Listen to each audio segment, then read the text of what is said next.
The first thing I want to do is remove the wheel, so take off all 5 of your lug nuts with a 21mm socket.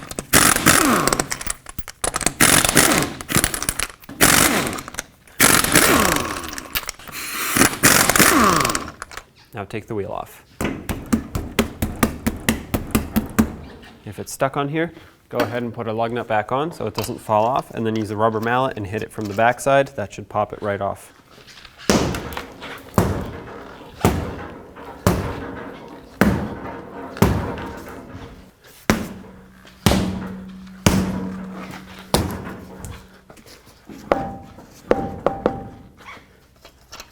Take the lug nut off now that the wheel is free. Go ahead and wiggle it off of here.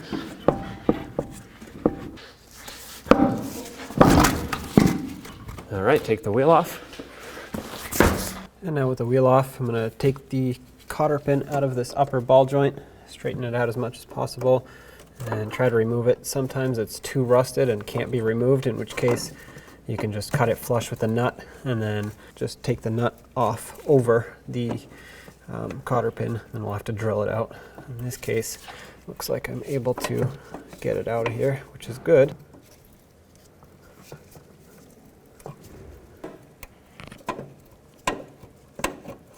There it is. Now take a 21mm socket and remove this castle nut.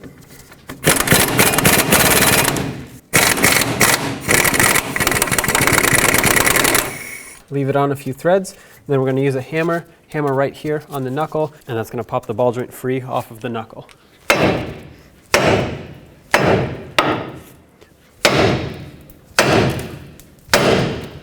There it goes. Now I want to remove the axle nut. I'm going to take this cotter pin out.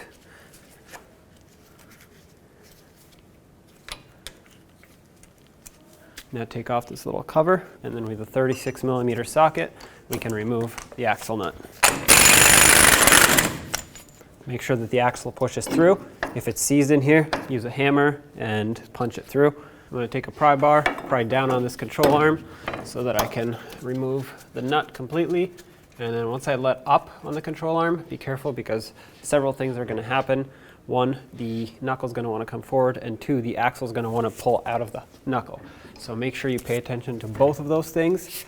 Don't let the knuckle go too far. You don't want to extend your brake hose too far. I'm going to push the axle through.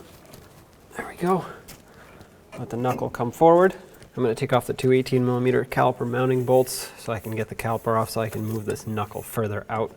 Probably should have done this before, but sometimes you can get away without doing it. I guess not this time. I'm going to leave this one in temporarily.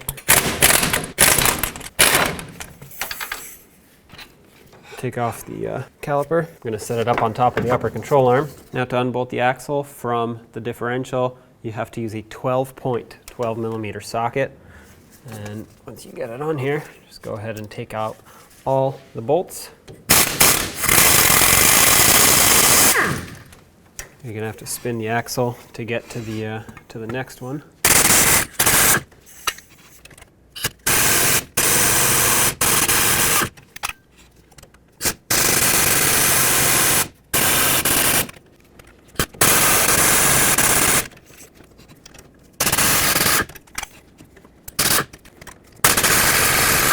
Now if I turn the steering wheel to the driver's side, since I'm working on the driver's side, this will push the tie rods out and it will give me a lot more space here. From underneath the lower control arm, you can put a 14mm socket on the sway bar link nut, holding the top with a 14mm wrench.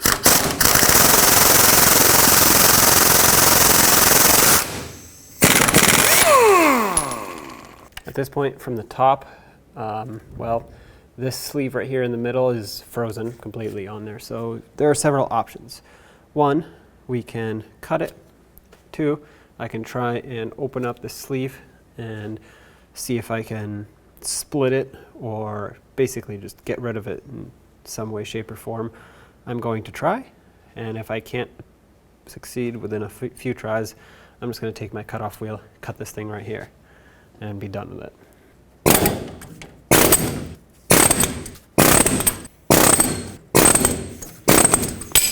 Looks like I freed it up. Okay, you know what this means. I can take it out the nice way.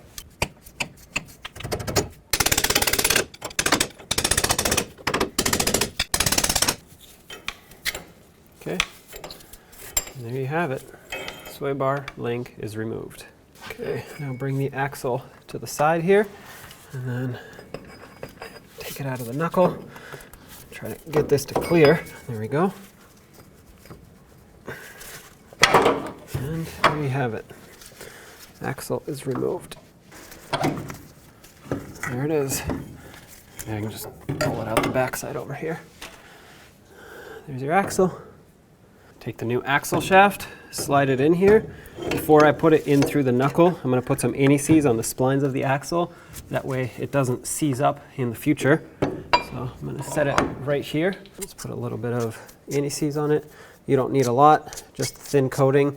And this will, like I said, make it so that in the future it does not seize inside of the knuckle or in the hub when you go to remove it, if you ever have to. Try not to get it on the threads of the axle right here. Aim this down, slide it through, make sure it clears back there, and in it goes.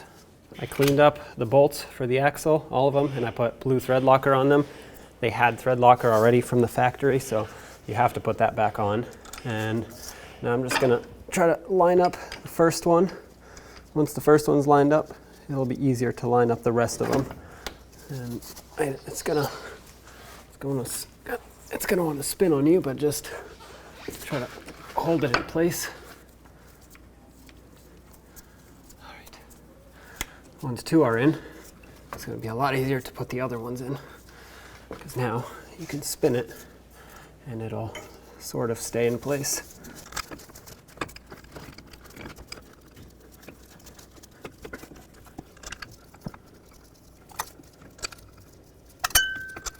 Let's tighten these up, and then we'll torque them to 60 foot-pounds. I'm going to go in a cross pattern. That way the axle can seat itself properly.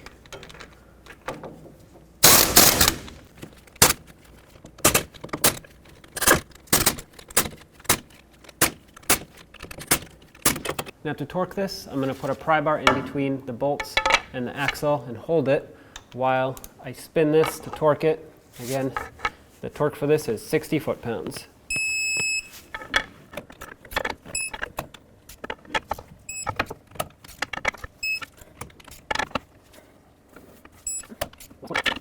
Okay, take my pry bar, stick it in here, pry this down. Okay, press it down. Once it lines up and the threads come through, go ahead and start your nut on so you can let go. I'm going to thread it on as much as possible by hand. That way it has good thread engagement. Not have to worry about it popping off. Definitely don't leave it in just one or two threads. That's not enough. Now let's tighten up this upper ball joint nut, and then we'll torque it. 76 foot-pounds is the torque for this. And now you want to continue tightening to line up the slot for the cotter pin. Mine actually happens to perfectly line up. You can't see it, but it's in there. So I'm just going to stick my cotter pin through. Just like so, and of course bend it over to lock it in.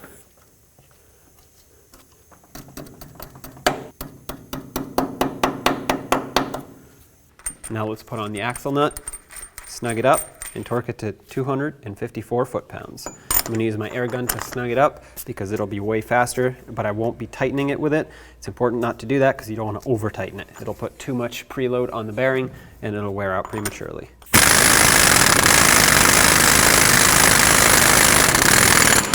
Again, 254 foot-pounds is the torque for this. I'm going to stick a pry bar in between the lug studs like this to prevent the hub from spinning as I try to tighten it. That's it. Now grab your caliper and let's slide it over the rotor. I have a bolt ready so that as soon as it lines up, I can thread it in and then let go of it because it's not very light. Okay, that one started. Put in this one at the bottom as well. Bottom them out, and then we'll torque them to 136 foot-pounds. And two. Now to put the new sway bar link in, you have to disassemble it. It comes assembled like this, and this is how it's going to sit in with the sway bar in here and then the control arm through here on the bottom. But we do have to take it apart so we can actually get it in here. So take off the nut on the bottom and everything except for the top bushing and the washer. This is where it comes down to personal preference. I like to grease these sway bar links up, this style especially, because it has this sleeve that sits here, and over time it rusts and it will completely seize up on the sway bar link. So I'm going to grease up even where the bushing is. I'm using brake grease, so it will not affect rubber in a negative way. It won't swell it, it won't do anything bad to it. If you want to use silicone paste, go ahead and use that. So I'm going to put the sway bar link through like this, and then through the bottom I'm going to insert another bushing, and I'm going to make sure that it has this lip facing towards the top. The other side is flat. With that bushing in, I'm going to put one of the washers in facing up like this. Now I'm going to put some grease on the part where the sleeve is going to sit. Put the sleeve through, then put in a washer like this, and then one of these bushings, and then you're going to want to stick it through the control arm.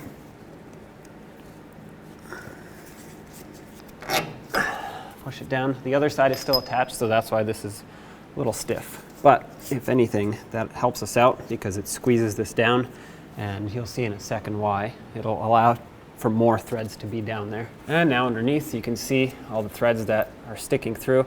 Put this bushing on, just like this, and then we have a washer, and finally the mounting nut. Okay, let's grab a 14 millimeter and tighten this up. I'm going to hold the top with a 14. I only want to tighten it until the bushing starts to squish a little bit. Just about there is perfect. You don't want to go a lot. You don't want to make it tight. You just want to make it a little bit snug until this bushing starts to squish a little bit. If you over tighten it, this will completely crush and it will prematurely wear. It'll actually wear very fast. Within a few months, you'll have to replace it again. So definitely do not over tighten this. And there you have it. Now you do the other side.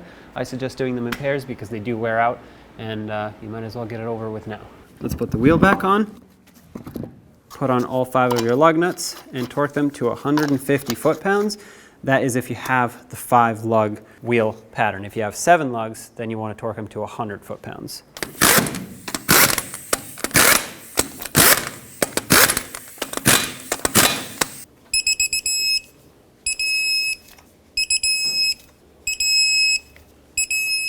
Double check them. There you have it. When only the best will do, demand TRQ. The only company that lets you view before you do. TRQ is committed to offering the highest quality aftermarket auto parts that are engineered for peace of mind. Thanks for using and viewing with TRQ.